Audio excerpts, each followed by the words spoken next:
2! Então, pessoal, voltando ao assunto. Como eu falei, existe semelhança entre poesia e música.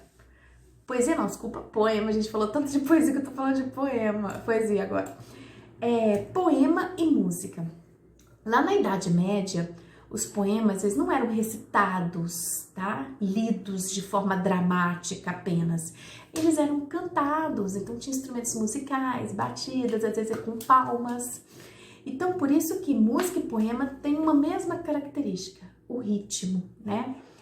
Então, olha só, além desse ritmo, o poema também tem rimas, mas não é obrigado, tá, gente? Nenhum poema é obrigado a ter rima. Mas existem os de rima. Os que têm rimas tem dois tipos, rimas internas e rima externa. Vamos entender. Rimas internas. Peguei um exemplo de uma estrofe de um poema que também está no livro, tá? Então, na hora que a gente fazer a atividade, vocês vão lembrar dessa parte aqui, tá bom? No dia da formatura, tamanha formosura, esforço recompensado, objetivo alcançado, no olhar da mãe, infinita doçura, ao ver o filho formado.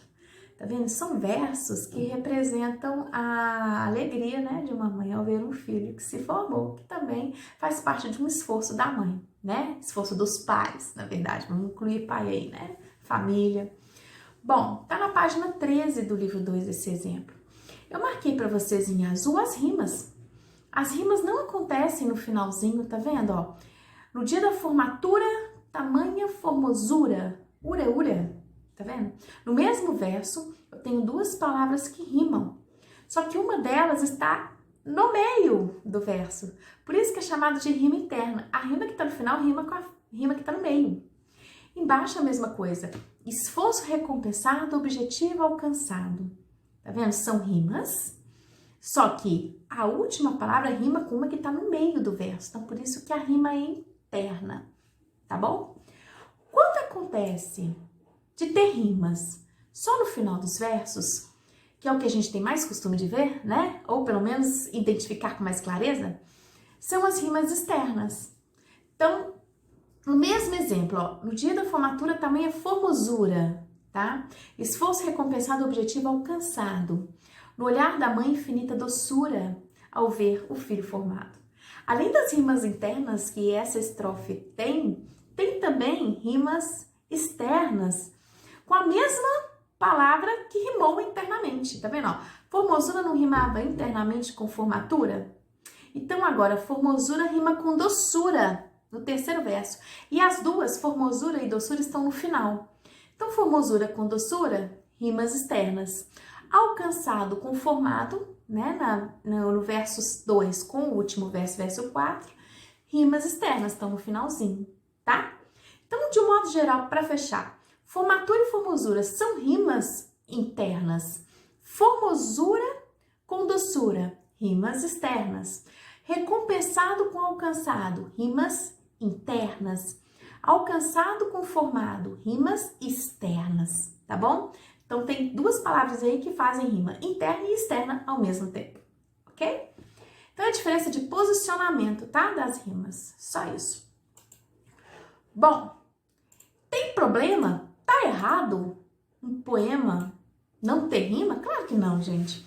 Poema é liberdade criativa, né? Existe liberdade poética. Então, existem várias construções de estilos diversos, de estrofes, não existe regra, né, para esse tipo de escrita. Essa escrita do poema, ela é libertária, porque ela passa pelo campo das artes, né? Então, dá a permissão para quem escreve, poeta, poetisa, né, a se esbaldar, né, nessa liberdade de escrever. Então, os poemas que não têm versos são chamados de versos brancos. Olha o tamanho desse poema, gente. É só uma estrofe mesmo de 4 versos de Mário Quintana, tá? Chama-se Envelhecer. Antes, todos os caminhos iam. Agora, todos os caminhos vêm. A casa é acolhedora, os livros poucos. E eu mesmo preparo chá para os fantasmas. Tá vendo? Iam, vêm, poucos fantasmas. Não tem nenhuma rima externa. A gente vê as palavras todos, acolhedora, preparo, chá, iam, vêm, poucos, fantasmas, nada rima. Não tem rima interna, não tem rima externa, mas é poema do mesmo jeito, tá? Porque tem a estruturação de poema. É escrito em versos, tá? Bom, tem um outro exemplo aqui também que eu acho muito bonitinho. Inclusive, achei uma imagem, olha que fofa, gente. Chama Poeminha do Contra. O título faz justificativa à própria configuração estética do poema, porque ele é curtinho mesmo, ele é poeminha. Eu vou explicar depois por que chama do Contra, tá? É de Mário Quintana. Todos esses que aí estão atravancando o meu caminho, eles passarão. Eu passarinho. Aí tem o estão, que eu marquei em vermelho, por curiosidade, que rima com passarão, e caminho com passarinho. São rimas externas. Isso aí, são rimas externas. Bom, é um poema curtinho, um poeminha, com uma estrofe só de 4 versos. E ela representa a época da ditadura, né? Por isso que chama do contra, já é um protesto contra o que estava acontecendo na época, né? Que foi o cerceamento do direito de falar, de se expressar, de agir conforme acha correto, né? Então tinha uma linha, né? Da ditadura a seguir. Todas as pessoas que iam contra esse caminho eram torturadas ou sofriam consequências drásticas, tá? Que iam contra os direitos humanos. Bom, então olha só, todos esses aí que estão, ou seja, todos esses aí da ditadura que ficam ditatoriando tudo, tá? Todos esses que aí estão nesse governo ditatorial, atravancando o meu caminho, ou seja, impedindo o meu caminho, não me deixando passar, não me deixando viver, não me deixando livre. Eles passarão, ou seja, um dia vai acabar, um dia eles vão sair desse poder. Eu, passarinho, ou seja, vou ficar livre, vou viver, vou voar no sentido figurado. Então, assim, é um poema lindo, lindo. E ele representa, como muitas músicas da época da ditadura, um protesto, né? Um grito de contra mesmo, né? De levantar a bandeira contra. Só que não podia fazer de uma forma muito clara, explícita, né? Porque a própria ditadura cortava, vetava isso e dava punição, né? Então fazia de forma velada, escondidinha. Então aqui é um protesto escondidinho, é um protesto velado, tá? Podem perguntar aos pais de vocês, tem a música Cálice, tem também um protesto velado contra a ditadura, tá? Bom, olha a imagem que linda, gente. É de um passarinho no galho, que tem o nome do Mário Quintana, e os versos, né, todos preenchem o corpo do passarinho. Muito lindo. Esse me provoca muita poesia. Esse eu acho muito bonito. Bom, então voltando às características e à estruturação do poema, falta um trabalho para falar com vocês de rimas, que a gente já falou de rima interna e rima externa. Agora a gente vai falar de rima rica e rima pobre. Professora, rima que tem dinheiro para dar e vender e rima coitada que não tem nada? Não, né não. Tá? É só o nome que é mais fantasioso, alegórico, mas é o seguinte. As rimas pobres são rimas que são da mesma classe gramatical. Vocês já estudaram classes gramaticais, né? Todas as palavras da língua portuguesa se encaixam em pacotes pelas características que tem. Substantivo, adjetivo, artigo, pronome, advérbio, verbo. Então, isso é classe gramatical. Se a gente tem rimas que pertencem à mesma classe gramatical, são chamadas de rimas pobres. Então, coloquei um exemplo aqui, ó. Quando ela fala, parece que a voz da brisa se cala. Talvez um anjo emudece quando ela fala. Lindo, né, gente? Um anjo emudece, fica mudo, caladinho quando ela fala, porque é tão lindo ela falar, né? É de Machado de Assis também, um poeta, um escritor maravilhoso, né? Eu marquei para vocês em cores as rimas, que são externas, né? Rima externa. Parece com emudece, cala com fala. Vamos pensar. Parece é do verbo parecer. Emudece é do verbo emudecer, no sentido de ficar mudo, a ação de ficar mudo. Então quer dizer que esses dois em vermelho são rimas externas e pobres, porque as duas são verbos. Da mesma forma, a verde. Cala do verbo calar e fala do verbo falar. As duas verdes são rimas externas, tá? E são pobres, porque pertencem à mesma classe gramatical. Verbos, coloquei até a tarde lá, verbos. Todas as 4 são verbos, tá? Pode acontecer, gente, de um poema ter rimas ricas e rimas pobres. A gente vai ver o que é rica no próximo slide. Não quer dizer que é obrigada a começar com rima pobre vai ter que ser pobre até o final. Não, tá?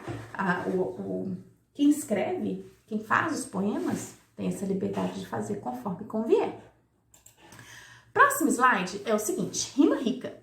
As rimas ricas são rimas que são de classes gramaticais diferentes, tá? Então, um substantivo com adjetivo, um pronome com um verbo, um numeral com uma conjunção, tá? Então, é uma mistura de classes gramaticais nas rimas dos versos. Então, eu peguei um exemplo que é de Paulo Ricardo Zargolin, muito bonitinho também, tá? Só uma estrofe que eu peguei, por isso que tá entre aspas, tá? Não peguei poema todo não. Eu não sei escrever rimas, nem das pobres, nem das ricas, também não domino a prosa, ainda que em folha rosa. Ele brinca, inclusive, com o fato de não saber escrever poema, escrevendo poema. Notaram isso, gente? Olha, eu não sei escrever rimas, mas fez rima, entendeu? Nem das pobres, nem das ricas. E ele acabou fazendo rimas ricas nessa estrofe. É interessante, né? Isso chama metalinguagem. É um poema que fala do ato de escrever poema, tá? É uma coisa que fala dela mesma. Bom, eu não sei escrever rimas nem das pobres, nem das ricas. Então, rimas ricas. Rimam, né? As duas palavras, as verdinhas. Bom, vamos pensar. Escrever o quê? Rimas. Então, é o nome que a gente dá para isso. Então, é substantivo rimas, né? Aí vem, nem das pobres, nem das ricas. É a mesma coisa a gente escrever assim, ó, nem das rimas pobres, nem das rimas ricas. A palavra rima e rimas poderia aparecer 2 vezes aí escrita. Só que o verso ia ficar extenso demais e ia perder o ritmo, né? O tamanho ficaria muito diferente dos outros versos. Então, o que aconteceu? Essa palavra, ela foi ocultada, né? Então, deixou escondida. Então, é nem das rimas pobres e nem das rimas ricas, mas sem escrevê-las. Então, pobres é adjetivo, característica de rimas que não aparece escrito aí. E ricas também é adjetivo de rimas, né? É a característica das rimas. Então, ricas não é substantivo, não é nome que eu tô dando para coisa, né? É uma característica de algo, que é rimas. Então, eu tenho uma rima que tem uma palavra que é substantivo e a outra palavra que é adjetivo. Então, eu tenho rimas externas aqui e são ricas, porque uma é de substantivo e a outra é adjetivo. Nos 2 últimos versos, eu também tenho, ó, prosa e rosa. Prosa é substantivo, tanto que tem um artigo antes, ó, a prosa. E rosa é adjetivo, característica da folha, cor da folha. Tá vendo, gente? Classes gramaticais diferentes, rimas ricas, ok? Bom, eu acho que eu vou fazer mais um vídeo para não ficar muito extenso e eu não conseguir postá-lo.